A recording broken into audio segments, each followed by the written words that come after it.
All right, so first off, we're going to classify the triangles by their sides and their angle measures. All right, so this first one in this chart is in your packets, the first day of notes. Sides. We're looking for words like scalene, isosceles, and equilateral. Equilateral is this one because all three sides are equal. So it has equal sides. And lateral means side. Okay?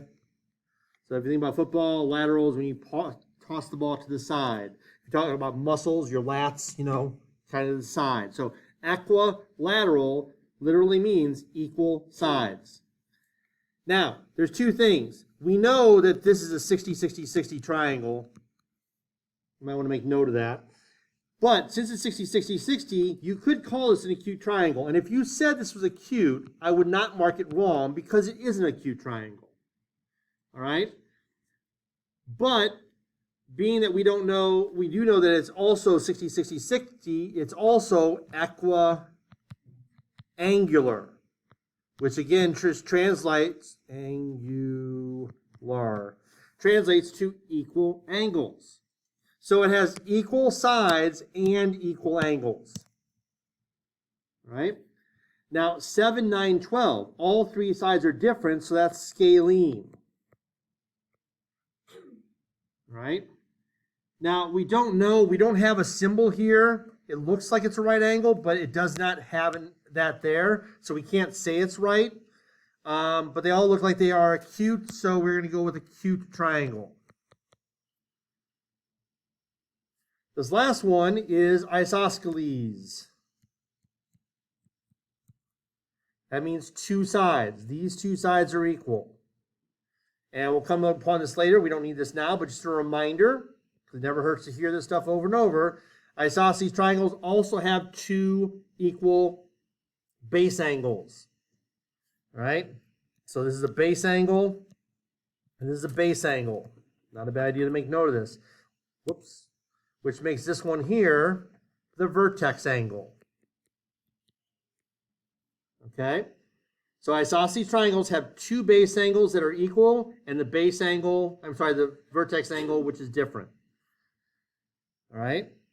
All the two base angles you can tell here are acute. This one has the vertex angle, which is clearly obtuse because it goes past 90.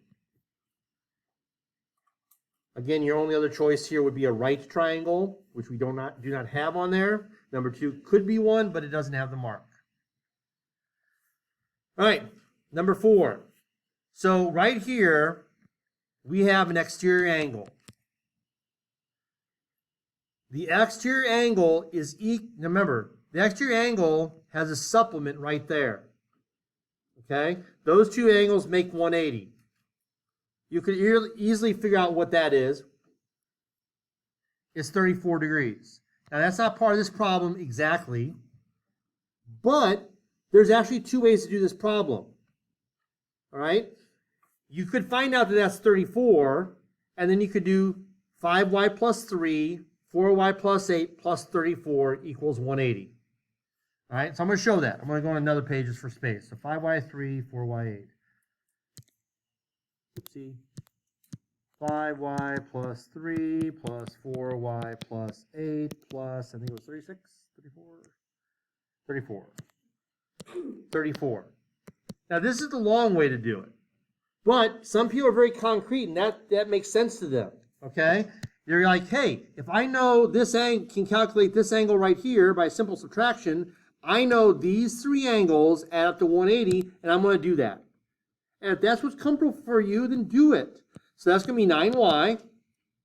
And then 3 plus 8 is 11. Plus 34 would be 45. And then you're going to subtract 45 from 180. And get 135. And then divide by 9. And you'll get y is 15.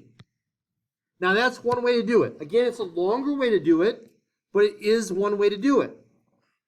The other way that's a little bit quicker is this exterior angle right here is equal to these two put together. So I could have just done the one angle plus the other angle equal to 146. Now let's just think about it, why this makes sense. 180 minus 34 is 146, which makes sense because those two are the two angles here. So this is really the same formula. It's just you're kind of moving the 34 over and saving time. So in this case, you're going to have 9y plus 11 equals 146. When you subtract 11, you're going to get 135. And look where we are. The same spot. Did it save time? Maybe a few seconds. It's a little bit quicker. But whichever way of these you want to do it, do it. Whatever makes sense for you, that you understand better. Okay? Some people are more locked into the first longer method because they just know 3 angles in a triangle make 180. If I find out this one, I just put them all together. If that works for you, great. If you can remember the shortcut that the 2 faraway angles equal the exterior angle, great. Whatever works for you. All right, here we have 3 sides. Okay, these are sides. These are outside the shape. They're in the middle of the shape. They're not angles. The most common mistake I see every year on this problem is this plus this equal 180. It happens every year. It's a common mistake, which is why I keep trying to stress that sides are written outside, usually in the middle of the line. Okay? Think about it. Angles add up to 180. These are not angles. So you just don't write everything in the world you see adding up to 180. It's only angles. So what do we have here? We have 2 base angles. Now when I say base, most people think of base angles on the bottom because you think of like the base of a pyramid. But you can rotate that picture. And when you rotate that picture, you can have the base angles anywhere you want. It can even be upside down. It doesn't matter. Base does not have to be on the bottom. Okay? So we do our little trick. Remember, this kind of looks like a bow. We're going to shoot our arrow down there. This looks like a bow. We're going to shoot our arrow straight out over here. That means these 2 sides are equal. So we literally just write x plus 10 equals 2x minus 5. Now, I like to keep my x's positive, so instead of moving the 2x over, I'm going to put my x's on this side. And that means I want to add 5 to this side. So my x's cancel, my 5's cancel, and I get 2x minus x is x, 10 plus 5 is 15. Okay? So x is 15. Now looking back at the directions, I just realized on number 4, I did not finish the problem. I apologize. On number 4, we found out y was 15. So I should have, I did not do this, I apologize. I should have plugged in 15 right here and 15 right here. So real quickly, 5 times 15 plus 3 is 78. So this angle here is 78 degrees. I'm writing it on the outside, but I'm going to put a little arrow right there. And then 4 times 15 plus 8 equals 68. So 68 degrees, that's this angle right here. Or I could have said, angle A is 78, angle B is 68, angle C is 34. I could have done that too. I apologize. Back to number 5. We find out that x is 15. So I'm going to plug in 15 right here and get 25. I'm going to plug in 15 here. 25. 2 times 15 is 30 minus 5. And that should be the same. We said those should be the same. And if I plug in 15 here, 3 times 15 is 45. Minus 15 is 30. So it's 25, 25, and 30, which makes sense. It's isosceles. It should have two equal sides. All right, number 6. Here's a little trick. Everybody hopefully is doing this. PQRS. And then underneath it writing WXYZ. This screams at you to get this right. Angle P, where is it? Right here. So that's angle W. RS, that's right here. What matches? YZ. XY, where's that? That's right here. So that's going to line up with QR. Angle Y, that matches with angle R. PS, it's getting a little crowded here, but PS is WZ. Angle X, that lines up with angle Q. Now, gotta be careful here. Look at this. QPSR. So we got Q to the P, SR. So it's wrapping around, which means I'm going to start with XW and wrap around ZY. There's a lot of stuff here, so I'm going to write that again. PQRS and WXYZ. Watch what's happening. It's starting with the Q, going to the P, wrapping around and going this way. QPSR. So we're going to do XW, wrap around ZY. Same thing on this next one. Clean that up a little bit.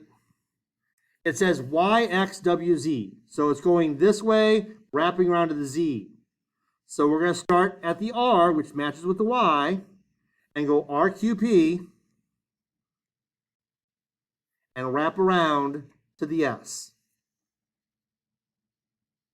I hope you see how valuable of a tool this is, because it makes it so much easier. All right. Number 14, we have our base angles. Again, this is an isosceles triangle that's just turned on its side. Okay? So what we know about them is we shoot our arrows like so. Well, we're going to shoot our arrows like so. That means that this is equal to this. Those two sides are equal.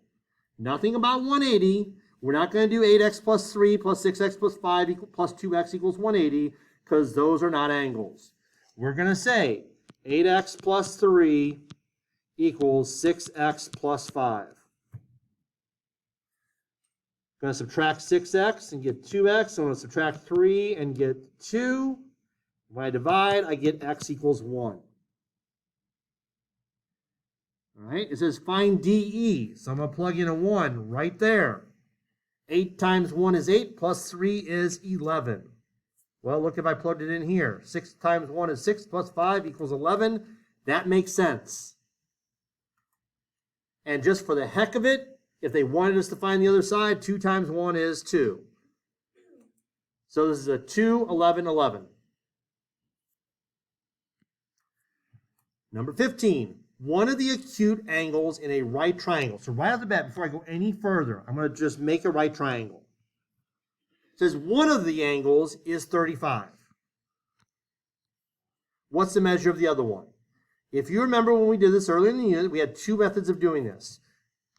We know this is 90, so we could do 90 plus 35 plus x equal to 180. So 9 plus 3 is 12. 125 plus x equals 180. Subtract 125 and we get 55. That's one way to do it. But remember, think about it. If I have $180 to spend and I spend 90 right here, that means I have 90 left for those two. So I could also do x plus 35 equals 90. Just a shortcut. If I subtract that, guess what I get? 55 again. It's, again, your choice which one makes more sense for you. Number 16, the vertex angle of an isosceles triangle. So I'm just going to make a wizard's hat right there. Okay. The vertex angle is up here. There's not a lot of room, so I'm going to write 58 degrees out here. Just draw it in there. Now, I know these two are equal because those two are equal, because it says isosceles triangle. So once again, think about it. If I have $180 to spend in degrees, and I spend 58 right here, okay? That means I have $122 degrees left, $122 left. But I need to split those evenly between these two angles. So I need to do 122 divided by 2. Well, that's 61. So this angle is 61 degrees, and this angle is 61 degrees. And if you want to check, you could add 61 plus 61 and 58, and you will get 180. All right, find the missing angles. I'm going to go in order of what I see obvious. I see vertical angles. I like to mark them right away. That means I know angle 3 is 55 degrees. Okay? Since this triangle, I'm going to turn this upside down. Here's angle 1, here's angle 2. I know this is 55. Same as the last problem we did. We're going to do 180 minus 55. Because I spent $55 at the Vertex shop. So this become 525. 125. All right?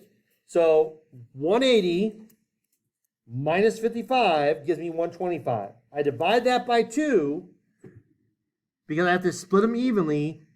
And yes, I get a decimal, and that's okay. Decimals are our friends.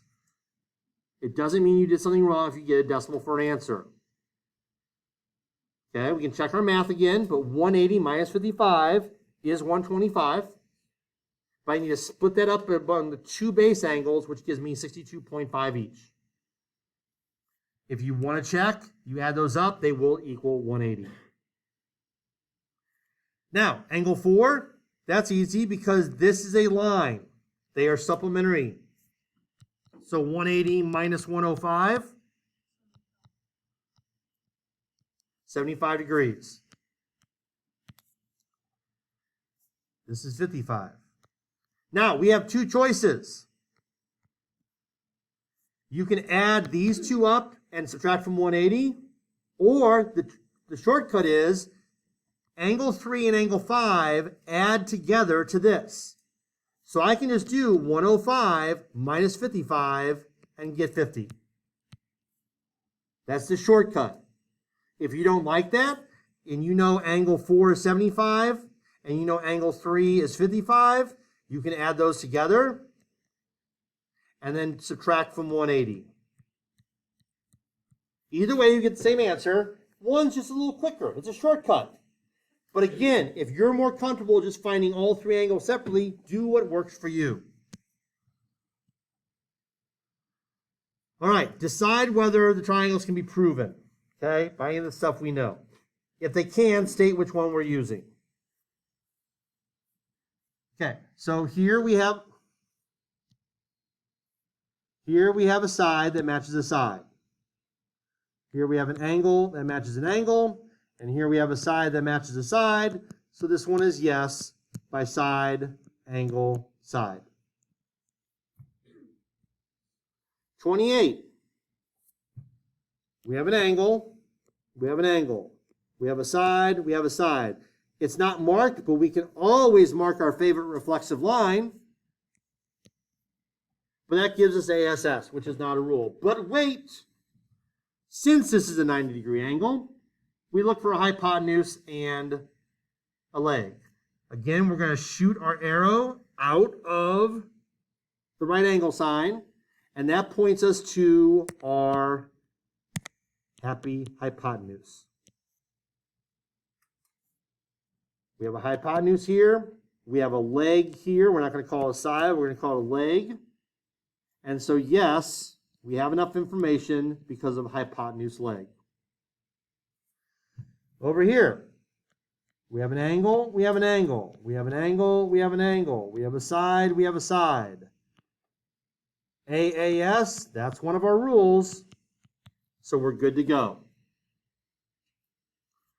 Number 25, we have a side here, we have a side here, we have an angle here, we have an angle here. It's a right angle, so we should look for the hypotenuse. Hey, we have the hypotenuse. That's awesome. The problem is we only have two things, one angle and one side. That doesn't work. The only time that works with a right angle, but we don't have a leg. So this is no. We need another angle, another side, or that side could be a leg. Doesn't matter. And then only one proof, yes. But we have plenty of other proofs on the other pages. So here we go. It says, given that OM bisects AOB. Okay, so I'm going to go right off the bat. AOB is right here. Again, I'm exaggerating. If MO bisects it, that means this and this are equal. It also bisects A and B, which tells me this and this are equal.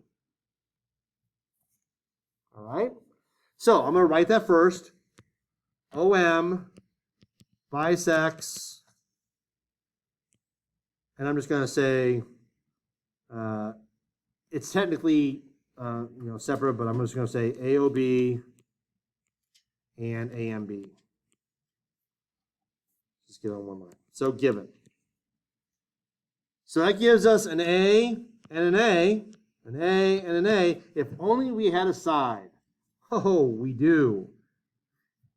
OM is congruent to itself by the reflexive property. So look at us.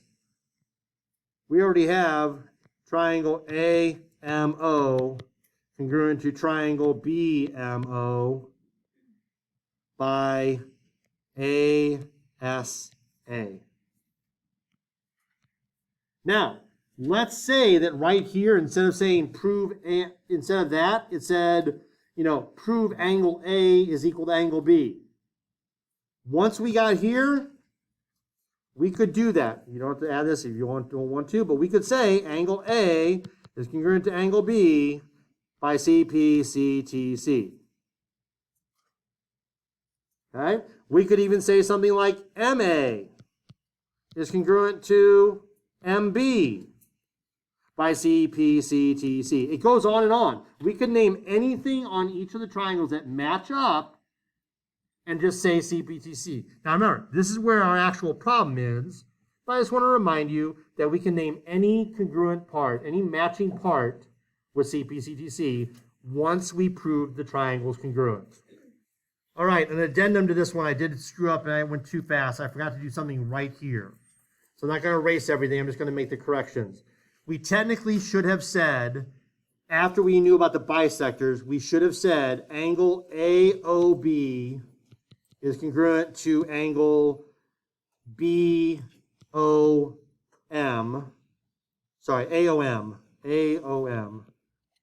and BOM, and I should have said angle AMO is congruent to angle BMO, and both those would have been definition of angle bisector.